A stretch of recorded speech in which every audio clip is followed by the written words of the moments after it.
네, 앞에 그 1교시 때 제2절 해외 거래선 발굴 방법 중에 온라인 거래선 발굴 방법을 살펴본 바 있습니다. 그에 대한 그 사례 연구로서 한국무역협회에서 만든 온라인 검색 바이어 발굴 방법이라고 하는 유튜브가 있고, 그다음에 코트라에서도 온라인 거래할선 사이트인 바이코리아를 소개하는 유튜브 영상이 있습니다. 또한 그 한국무역협회에서 해외 바이어 매칭 서비스에 대해서 유튜브 영상과 그다음에 해외 바이어 매칭 서비스 편에서 바이어 발굴 비법 전격 공개라고 하는 짧은 유튜브도 살펴보시기 바라고요. 그다음에 그 중소벤처 기업 진흥공단에서 고비즈 코리아에 관련된 온라인 수출 통합 플랫폼 안내의 유튜브 영상과 이제 제일 마지막은 해외 시장 조사 및 바이어 발굴, 온라인 마케팅 활용, 해외 시장 진출 세미나 자료가 좀 긴 34분짜리 유튜브 영상이 있습니다. 참고하시기 바라고요. 자, 이번 시간은 제3절 거래 제의서부터 설명해 드리도록 하겠습니다. 우선 거래 제의란 수출의 경우에는 해외의 잠재적 고객에게 거래를 제한하는 것을 말합니다. 반대로 수입의 경우에서의 거래 제의란 해외에 있는 잠재적 공급사가 거래를 국내 수입자에게 제한해 오는 것을 우리가 거래 제의라고 하고 있습니다. 이런 거래 제의는 해외 홍보 책자나 디렉토리, 또 온라인 거래 알선 사이트 등에서 상대방에 대한 정보를 입수할 수도 있고, 전시회나 각종 상담회를 통해서 잠재적 거래 상대방의 연락처를 확보할 수가 있는 것이죠. 또한 그런 그 확보된 거래 그 정보를 통해서 팩스, 이메일, 전화 등의 방법으로 상대방에게 연락을 취할 수가 있지만, 현재는 이메일이 가장 보편적인 수단이라고 말씀드릴 수 있습니다. 제가 그 직장 경력을 경험에 따라서 미리 팁을 말씀드리자면, 자, 이메일로 보냈을 때 상대방이 내가 누군지를 전혀 알 수가 없죠. 그렇다 보면 그게 결국 스팸 메일로 처리되는 경우가 많습니다. 따라서 이메일을 보내기 전에 상대방에 대한 거래 정보를 입수했다면 간단하게나마 전화를 걸어서 상대방에 대한 상대방에게 나에 대한 통성명을 하고 자세한 거래 제의는 메일로 보내겠다라고 하는 전화를 하는 것이 실제로 이메일을 상대방이 수신할 수 있는 확률을 높일 수 있는 방법이라고 말씀드리고 싶습니다. 다음은 두 번째로 수출 거래에서 우리가 거래 권유, 이것을 영어로는 비즈니스 프로포절 또는 서큘러 레터라고 부르고 있는데, 그 내용에 대해서 살펴보도록 하겠습니다. 수출 거래에서 신규 바이어 발굴을 위해서는 잠재적 바이어에게 거래 제의서를 보낼 경우가 있습니다. 이때 다음과 같은 내용으로 작성을 해야 되는데, 우선 상대방이나 상황에 맞게 아래의 내용 중에서 일부를 의도적으로 생략할 수도 있고, 또 상대방의 신뢰를 얻을 수 있는 기타의 자료를 추가로 할 수도 있다는 것을 말씀드립니다. 첫 번째는 잠재적 바이어에 대한 회사명과 연락처를 알게 된 경위를 한두 줄 정도 설명을 하는 것이 좋습니다. 두 번째, 우리 무역 창업 기업의 업종과 취급 제품, 그 다음에 기존 국내외 거래 실적을 국가나 제품명이나 그다음에 고객사 등으로 나열을 하는데, 주의하실 점은 그 바이어 고객사 명을 풀네임으로 나타내시게 되면 그 상대방이 어, 바이어인 경우는 다행이지만 셀링 바잉을 다 할 경우에는 그 저희의 그 거래사에게 고객사에게 자기도 제품을 판매하려고 연락을 취하는 경우가 있을 수 있습니다. 그래서 거래 실적을 홍보하는 거 그거를 목적으로 하는 것이 아니라 바이어들을 뺏기는 그런 사태가 발생할 수 있기 때문에 주의하시기 바라고. 세 번째, 무역 창업 기업의 자국 내에서의 지위라든지 업력, 그다음에 생산 규모, 회사가 뭐 몇 년도부터 설립되어져 있다든지, 그다음에 연간 어느 정도 생산을 하고 국내와 수출을 어느 정도 하는지 이런 부분인데, 이런 그 업력 같은 경우는 맨 마지막에 서큘러레터 맨 마지막에 회사 홈페이지, 영문 홈페이지 주소를 링크하면 그 홈페이지 안에 기본적으로 회사 연역이 다 있기 때문에 굳이 서큘러레터에 이 문장을 쓰지 않아도 괜찮을 것 같습니다. 네 번째, 그 잠재적 바이어에게 권하는 취급 제품에 대한 브로셔나 카탈로그, 그다음에 기술 사양서나 국제 인증, 그다음에 보유 특허를 원한다면 보내주겠다라고 하는 메시지를 쓰는 것이 좋습니다. 그리고 거래 권유서를 서큘러 레터를 보낼 때 이런 브로셔나 카탈로그를 첨부 파일로 보내지 않는 것이 좋습니다. 나중에 요구하면 그때 보내주면 되겠습니다. 다섯 번째, 주요 제품의 동작이나 특성을 표현한 동영상이나 유튜브 링크, 이런 것도 유튜브 링크 정도는 보내주는 것이 좋을 것 같습니다. 다음에 여섯 번째, 거래 조건인데요. 우선 그 FOB 가격 조건이라든지, 다음에 LC인지 TT인지에 대한 결제 조건이라든지, 다음에 납기를 뭐 계약 후 며칠 이내 가능하다라고 하든지, 다음에 하자 보증 AS나 이런 부분들은 어느 정도 그 개런티를 할 수 있는지, 다음에 원산지 증명은 어떻게 되는지, 이런 것들 6번 같은 경우는 중요한 정보이긴 합니다. 하지만 최초의 거래 권유서를 보낼 때 이런 거래 조건까지 먼저 보내는 것은 너무 좀 성급한 행위가 아닐까 제 개인적으로 생각을 합니다. 6번 같은 경우는 그 상대방이 우리 제품에 대해서 관심이 있다라고 리플라이가 온 다음에 두 번째 메일을 보낼 때 거래 조건을 우리가 보통 오포시트나 혹은 형태 그 간단하게 메일 형태로 우리가 제시하는 조건으로 보내는 것이 어떨까라는 생각이 듭니다. 7번은 무역 창업 기업의 신용조회처, 주거래 은행이라든지 주소, 그다음에 BIC 코드 번호 같은 것들을 보내주면 좋겠고, 혹시 그 던앤브레스터라고 하는 DMB 회사에서 발급받은 던스 넘버가 있다면 그 던스 넘버도 보내주는 것이 바이어가 우리 기업에 대한 신용 조회를 할 수 있는 좋은 방법이 될 수 있을 것 같습니다. 다음 여덟 번째, 무역 창업 기업의 홈페이지 및 홍보 자료. 홍보 자료에는 기업이나 생산 시설의 규모, 품질 관리, 기술 수준을 나타내주는 자료.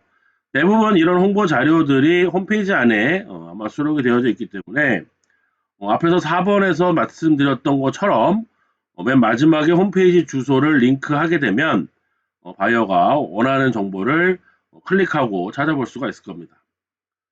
마지막 아홉 번째로 유상 또는 무상으로 샘플을 공급할 수 있다라고 제안을 할 수 있는 부분이 있는데 이 역시 실제 제가 그 기업에 있었던 경험을 살펴본다면 한국 업체들이 샘플을 무료로 준다라고 하는 것이 전 세계 바이어들한테 너무 팽배되어져 있는 악습입니다. 그래서 샘플 사기, 그러니까 샘플만 받고 거래를 추진하지 않는 그런 바이어들도 많이 생겨났습니다. 그런 악성 바이어들이 있기 때문에 제가 제안을 드리자면, 자, 샘플에 대해서는 비용을 우선 차지한다. 샘플 비용은 샘플 비용은 받는다. 단, 다음에 샘플에 대한 운송 비용은 착불로 한다. 다음에 실질적으로 제품에 대해서 관심이 있어서 본 계약이 성사됐을 시에 샘플로 보내줬던 제품의 개수만큼을 본 선적 비용에 추가 비용 없이 무상으로 제공하겠다라고 메일을 거래 건의서를 보낸다면 실질적으로 샘플을 우선 차지를 계산을 했지만 나중에 본 계약 시에 샘플만큼 추가로 더 제품을 받을 수 있기 때문에 결국 샘플을 무상으로 공급받은 효과와 동일한 효과가 발생하기 때문에 샘플 사기에 대한 예방책도 될 뿐만 아니라 계약을 유도할 수 있는 하나의 당근도 될 수 있다라고 말씀드릴 수 있겠습니다.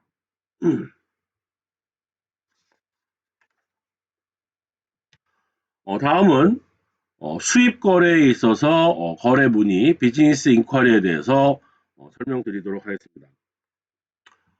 우선 수입 거래에서 신규 공급자, 셀러를 발굴하기 위해서 잠재적인 공급자들에게 거래 문의서를 보낼 경우에는 다음과 같은 내용으로 작성하는 것이 좋을 것 같습니다. 무역 창업 기업이 이러한 잠재적 공급자, 셀러에게 요청을 하여야 하는 사항들로 필요시에는 아래 내용 이외에 특정 산업이나 시장에서 혹은 특정한 기술이나 제품의 중요한 확인 사항이 있다면 추가해서 요청할 수가 있겠습니다. 우선 첫 번째, 수출 거래처럼 잠재적 공급자 셀러의 회사명과 연락처를 알게 된 경위를 밝혀주는 것이 좋습니다. 주로 보통 우리가 수입 거래를 할 경우에 잠재적 공급자의 그 명단과 연락처는 주한 외국 대사관의 상무관실을 활용하게 되면 아주 효과적인 정보들을 얻을 수 있습니다. 왜냐하면 한국에 있는 외국 대사관 상무관들은 본국에 있는 기업들이 한국에 진출하는 것을 도와주거나 또는 한국에 물건을 팔고 있는 공급자로서 여러 가지 국가적인 문제가 생겨났을 때 그런 것을 그 경제적인 측면에서 서포트 해주는 사람이 바로 상무관입니다. 그렇기 때문에 해외 공급자에 대한 정보 연락처를 우리가 그 한국에 있는 주한 외교 대사관 상무관실을 통해서 얻는 방법이 가장 효과적인 방법이라고 말씀드릴 수 있겠습니다. 두 번째, 무역 창업 기업에 대한 소개, 그렇죠? 바이어에 대한 소개가 되겠죠. 회사 연역이라든지 국내에서의 그 제품을 수급 유통할 수 있는 능력, 판매 실적, 다음에 마케팅 현황, 다음에 유통 경로라든지, 다음에 주요 거래처 고객들을 밝히는 경우가 되겠습니다.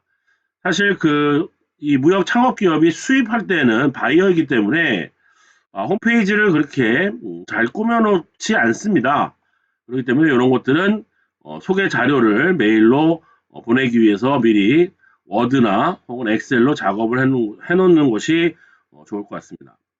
세 번째, 잠재적 공급자의 국내 판매 대리점, 에이전트나 디스트리뷰터가 혹시 있는지 그 여부에 대한 확인, 또 가능하다면 잠재적 공급자의 국내 파트너가 되어서 내가 우리 기업이 거래를 지속적으로 하고 싶다라고 하는 의사 표시. 좀 더 구체적으로 얘기하면 솔 에이전트나 혹은 익스클루시브라고 하는 독점권을 또 생각을 안 할 수가 없죠. 수입업자 입장에서는. 그래서 익스클루시브를 받고 싶다라고 하는 의사 표시를 처음부터 바로 오더도 없이 할 수는 없겠지만 그런 부분에 대한 내용을 좀 펼칠 수가 있다라는 것이 되겠습니다. 네 번째는 잠재적 공급 기업의 업종이나 취급 제품이나 또는 기존 거래 실적들을 국가나 제품명, 고객사 등으로 분류된 백데이터를 요청을 할 수가 있습니다.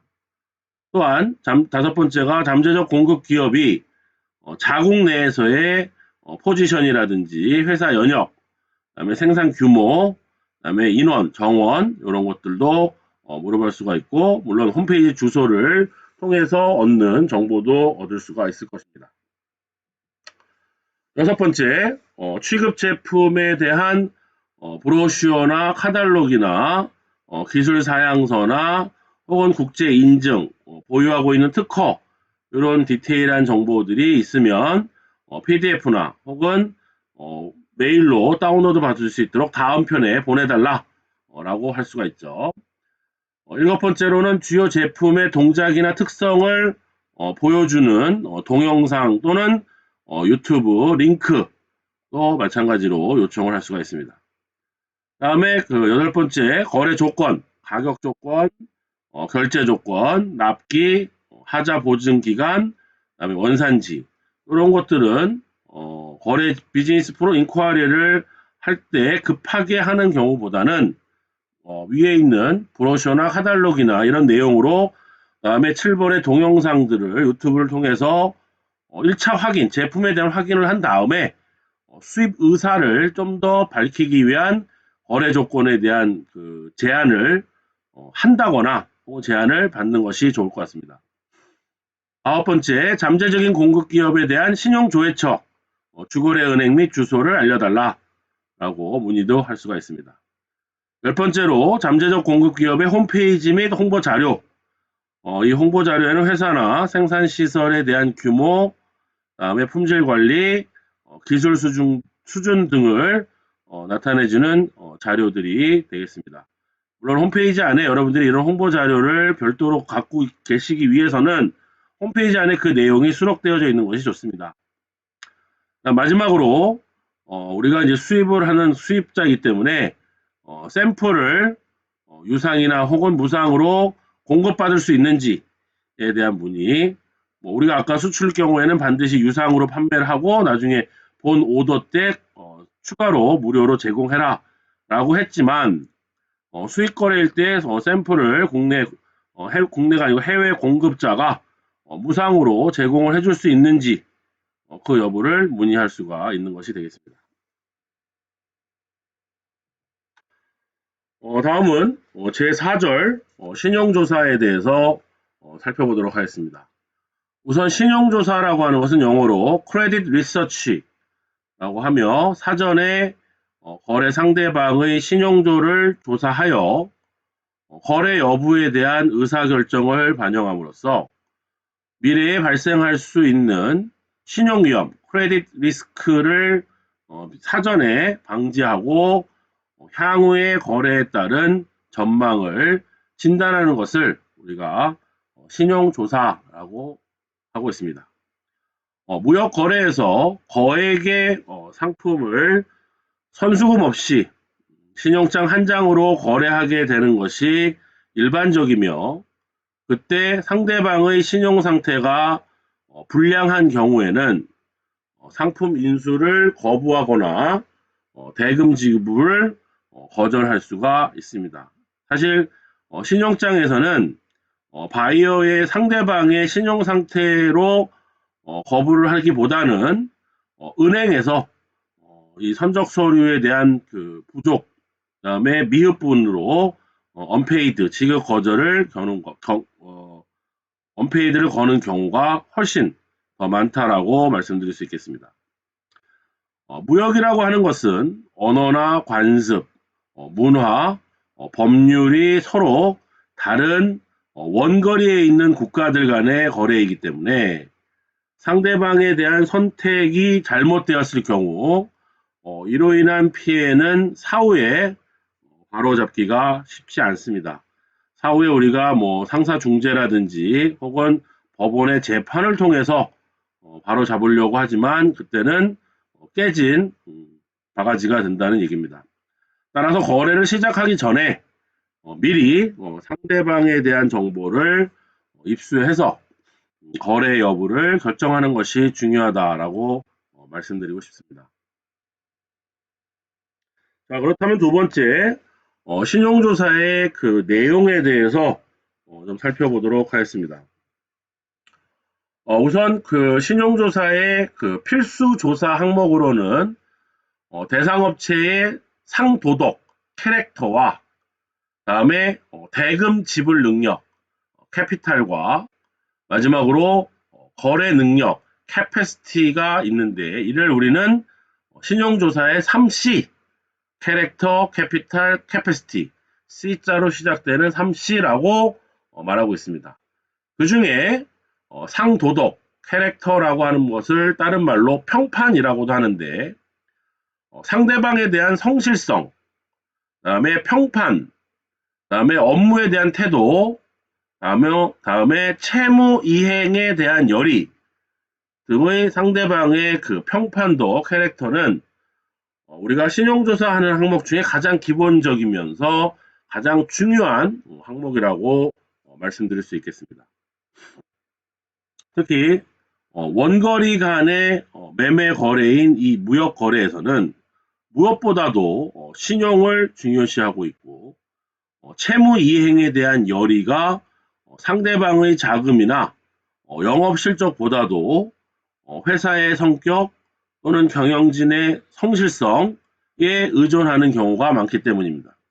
따라서 무역에 있어서 고질병이라고 할 수 있는 마켓 클레임, 그러니까 바이어가 악의로 클레임을 제기하는 것, 그다음에 대금 지불 지연, 그다음에 인위적인 선적 지연, 그다음에 선적 후 가격 인하 요구 등을 미연에 방지하기 위해서는 상대방에 대한 평판, 캐릭터에 대해서 좀 더 면밀하고 철저한 조사가 행해져야 한다라고 말씀드릴 수 있겠습니다.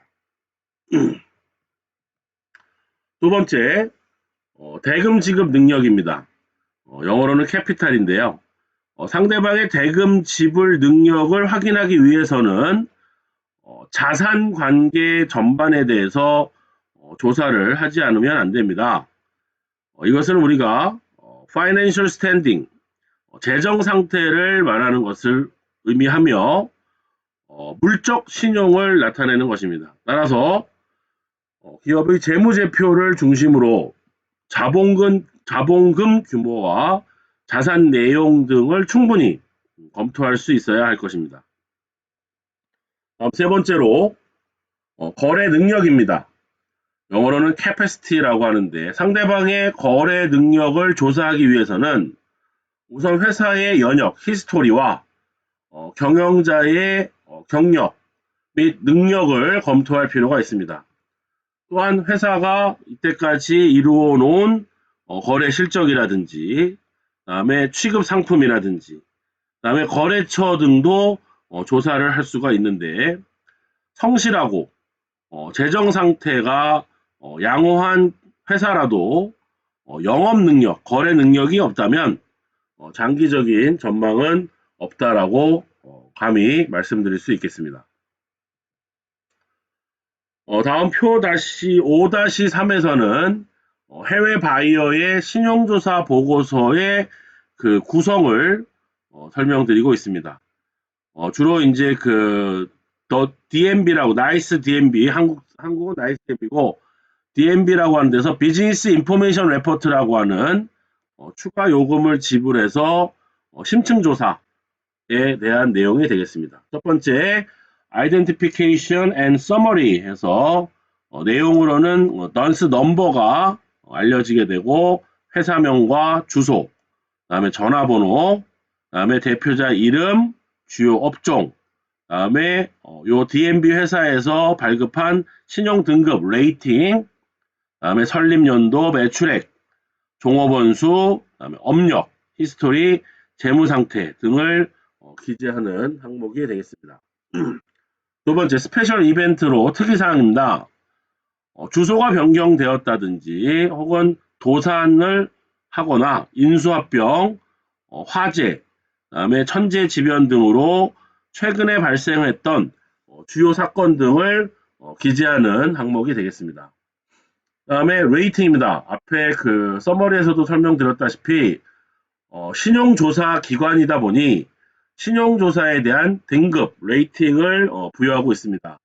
그래서 DMB 레이팅으로 분류되고 그다음에 크레딧 스코어 혹은 파이낸셜 스트레스 스코어 등의 각종 신용 등급에 대해서 해석을 어떻게 하는지에 대한 설명이 나와져 있는 부분이 되겠습니다. 다음에 네 번째로 페이먼트, 대금 지불에 대한 성향 분석입니다. 외상 매입금에 대한 지불 내역으로 대금 지급 결제에 대한 성향을 파악할 수가 있는데 최고 여신 금액과 현재 잔액, 그다음에 미지급금 등을 설명하면서 지불 성향 점수, 페이덱스와 지불 방법 등을 분석하는 자료가 되겠습니다. 다음에 파이낸싱 재무 상황인데요. 최근 3년 동안의 요약 재무제표, 다음에 최근 연도 BS하고 PL, 손익계산서하고 자산 재무관리표 등의 주요 재무지표 등의 파이낸스 재무와 관련된 자료들이 신용조사 보고서 내용에 수록되겠습니다. 다음에 퍼블릭 필링이라고 해서 공공기록인데요. 소송을 했다거나 혹은 판결을 받은 내용이 있다거나 혹은 세금 체납된 사항이 있는지 혹은 담보 설정이 이루어져 있는지에 대한 공식적인 신고사항 내역이 기재되어져 있습니다. 다음에 이제 히스토리로서 사업자 등록 내용이라든지 설립자, 경영자 양력이라든지 경영자에 대한 기업 경영에 미치는 영향에 대한 평가 자료라고 보시면 되겠습니다. 마지막으로 오퍼레이션인데요. 운영입니다. 이 회사의 주요 업종이나 또 지배구조, 그다음에 수출입 유무 등의 회사 전반에 걸친 영업사항들을 기재하는 내용이 되겠습니다. 네, 2교시는 여기까지 하고 다음 시간에 나머지 신용조사의 방법과 그다음에 신용조사의 중요성에 대해서 설명드리도록 하겠습니다.